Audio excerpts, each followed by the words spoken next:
1, 2, 3, come on!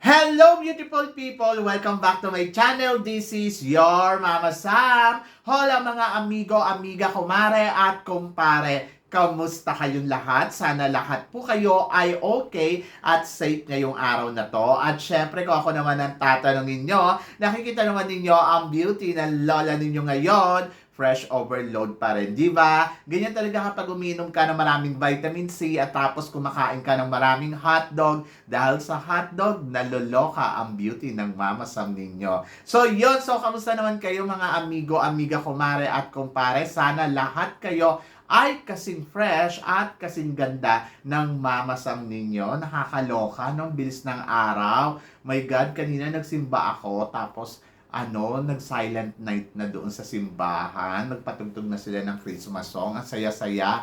Ang saya ng feeling kasi parang nararamdaman mo na eto na, papalapit na talaga tayo sa Pasko. Ilang araw na lang ay Pasko na. Kaya Merry Christmas sa inyo lahat, na sana maging masaya tayong lahat sa araw ng Pasko, di ba? So, yun. Tapos, eto na, syempre, malapit na rin yung bagong taon. Nakakaloka. Bilis-bilis. At eto nga kanina, may chika pala ako.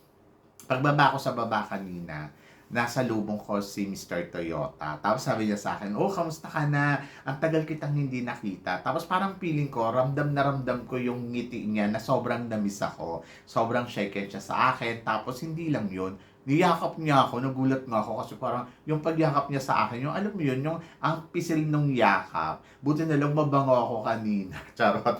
Tapos sabi ko, "Oh, ikaw, kamusta ka?" Sabi niya, "Eto, okay lang daw." Sabi niya, na-miss niya daw ako. Tapos sabi ko daw sa kanya, "Talaga ba?" Parang hindi naman, sabi ko. Tapos sabi niya, "Hindi totoo, na-miss kita." Tapos sabi niya, "Wala yun, lagi ka naman busy. Gusto nga kita makainuman eh." Tapos sabi ko sa kanya, "O sige, sumama ka sa akin sa mga susunod na araw. Mag-iinuman tayong dalawa ng bongga-bongga." So, yeah! So, sabi naman niya, yung ngiti niya abot ng tenga. Sabi niya sa akin, "Talaga, totoo ba yan?" Sabi ko, "Oo, sige, pagbibigyan kita." Di ba? So, I'm so excited. So, gusto ko yan kasi syempre, para, alam mo yon, mapagbigyan ko naman siya sa mga hiling niya.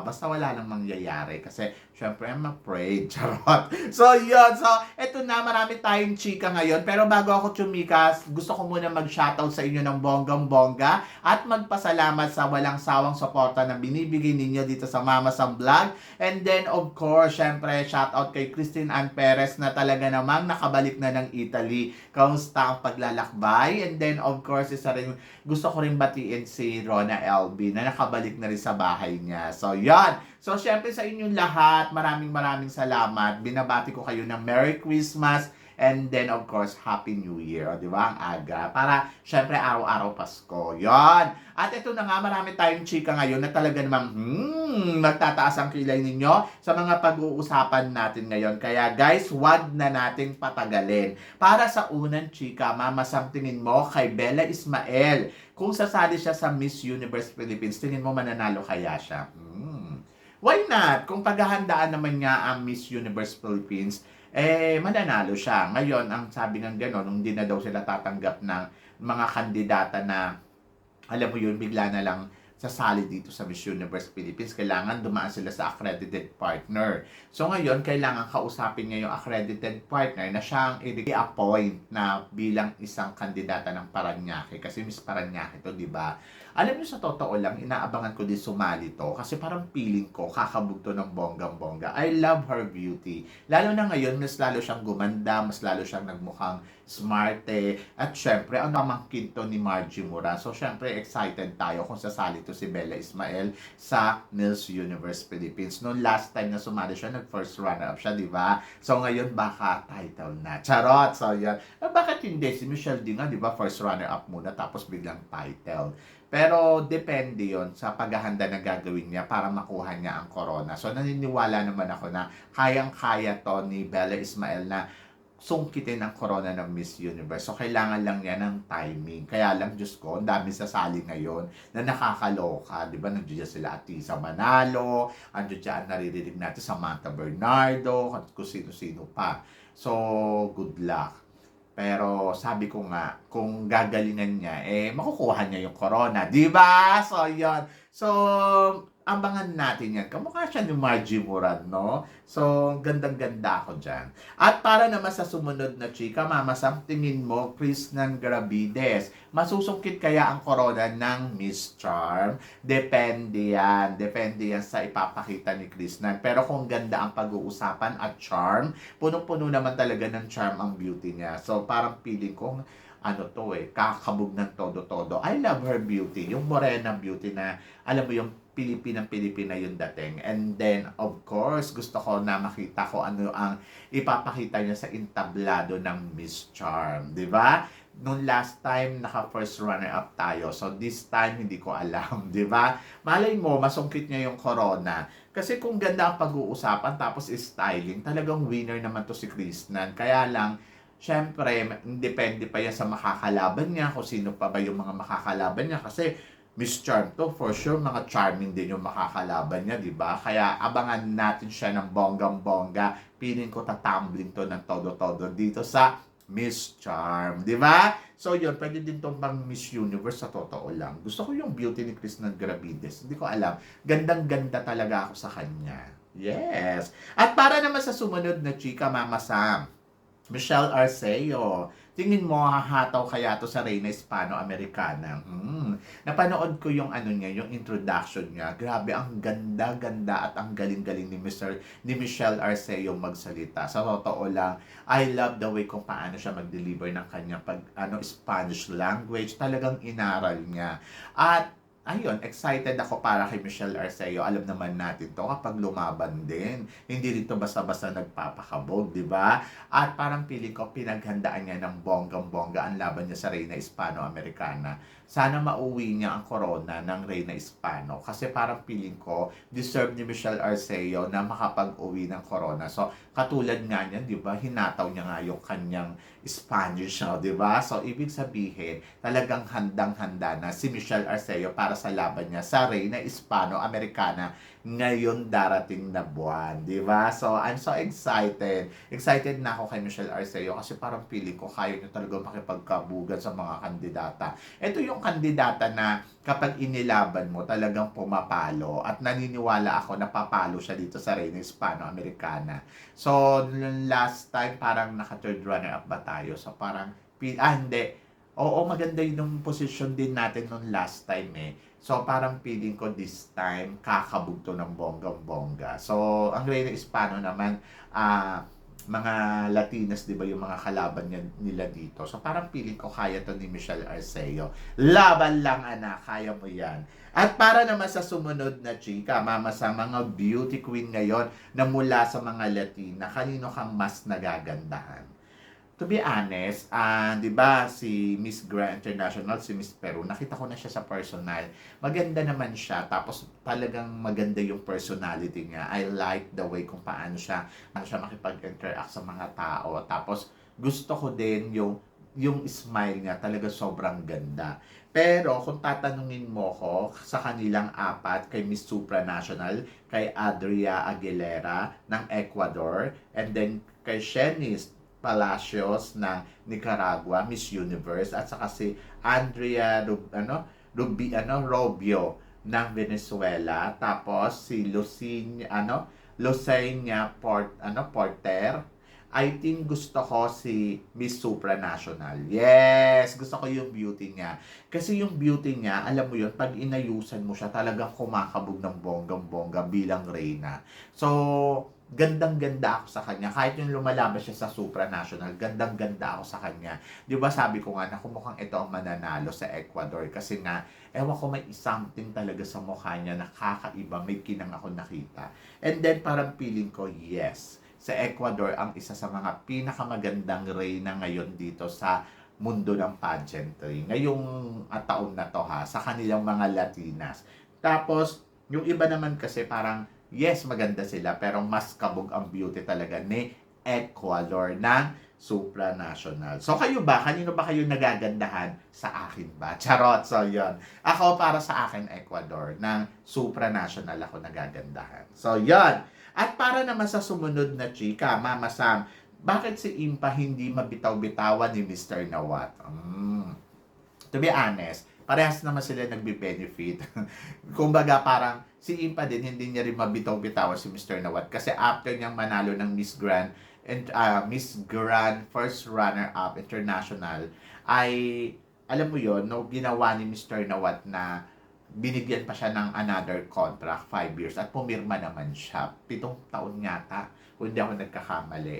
So, talagang nakikinabang sa kanya si Mr. Nawat ng bonggang-bongga. Kaya hindi yan mabibitawan. Kasi, syempre, ang laki ng kita kay Impa. Pero, si Impa din naman, nagbe-benefit din naman kay Mr. Nawat. Kasi, syempre, kumikita siya kay Mr. Nawat, di ba? So, parehas lang sila nagbe-benefit. Ako, para sa akin, tama lang yung mga panahon na to na kumayod siya ng kumayod hanggang sa makaipon siya. Para pag natapos na yung kontrata niya kay Mr. Nawat, tapos ayaw niya na mag-continuous, gusto niya na magpahinga, may naipon siya. So, samantalahin niya yung momento na talagang gustong-gusto siya ni Mr. Nawat. Kasi alam naman din natin to si Mr. Nawat kapag inayawan ka niya na. Di ba? Lalo na kapag hindi ka niya na napapakinabangan. So, talagang maliligwak ka. Pero, para sa akin, hanggat gusto ka niya, hanggat napapakinabangan ka niya, samantalahin mo yung pagkakataon. Sabihin na natin mahigpit siya, ang dami niyang rules, pero doon ka sa part na kunin mo yung pagkakataon na malakas ka, kunin mo yung pagkakataon na kumikita ka kasi in the future, hindi mo na magagawa yan. So, gawin mo ngayon habang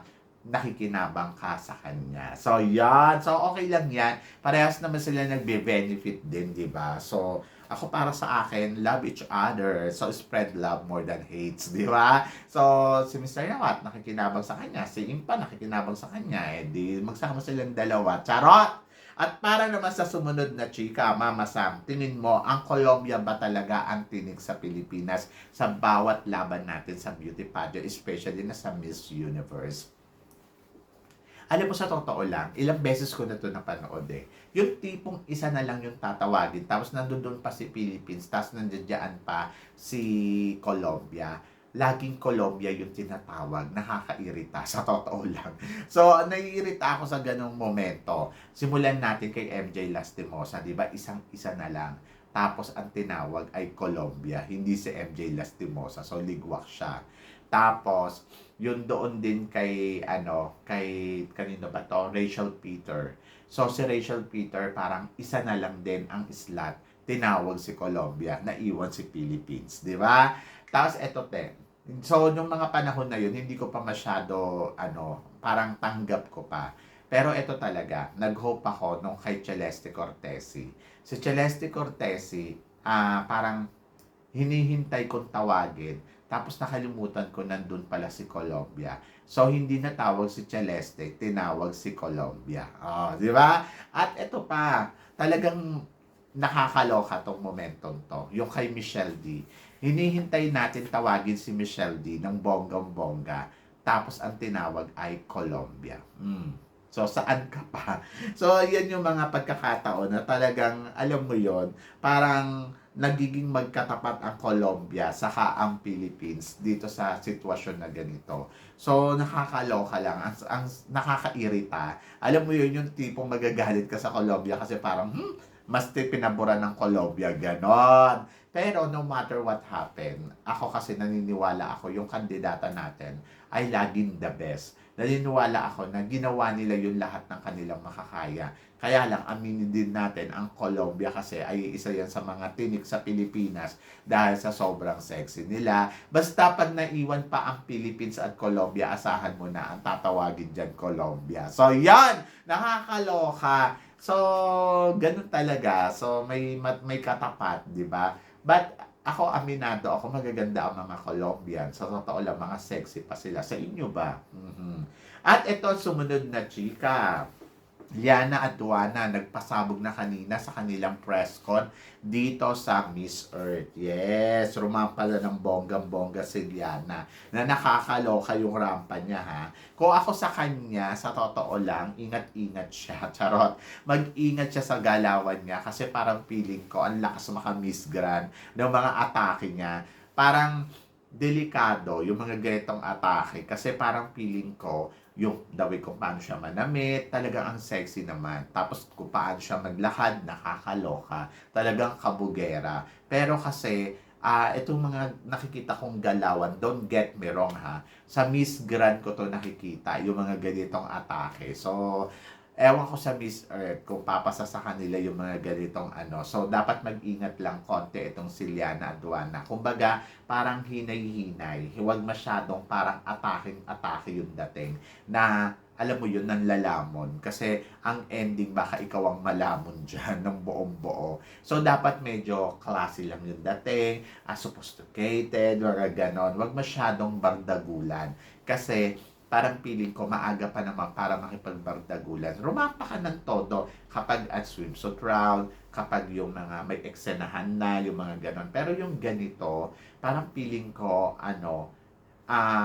ingat siya konti. Ayun lang. Kasi 'di ba baka mawala sa eksena. Yun lang ang masasabi ko dito kay Liana Aduana. Nakakaloka, romampa, talagang bigay na bigay. Kabog kung kabog. Pero hindi ko kasi alam kung okay to sa organization yung mga ganitong eksena dito sa Miss Earth. Kung sa Miss Grand to, walang problema eh. Pero dito sa Miss Earth, hindi ko alam kung kakabog ba yung ganitong eksena. So, basta mag-careful lang, Liana Aduana, much better na dahan-dahan, hinay-hinay, at medyo dapat yung galawan natin dito, yung yung klase lang yung dating, di ba? Para mas mapansin, mas makita ang pagiging reyna, mas kabugera yung dating. So, yon kayo ba guys? Ano guys ang masasabi ninyo dito sa mga pinag-uusapan natin ngayon? So, please comment below para at least malaman ko naman kung ano naman ang chika mo dito sa mga tinatalakay natin. So, yun guys, maraming salamat syempre sa inyong lahat sa walang sawang suporta na binibigay ninyo dito sa channel ko at sa mga hindi pa po nakaka-subscribe dyan, please don't forget to click like and subscribe my channel at i-click nyo na rin po ang notification bell para lagi kayong updated syempre sa aking mga chika. Sabi ng ganon, always keep smiling and always think positive. Walang imposible guys sa itaas, magtiwala lang tayo sa kanya. Kaya guys, hanggang dito na lang, hanggang sa muli nating chikahan. See you tomorrow. Thank you guys.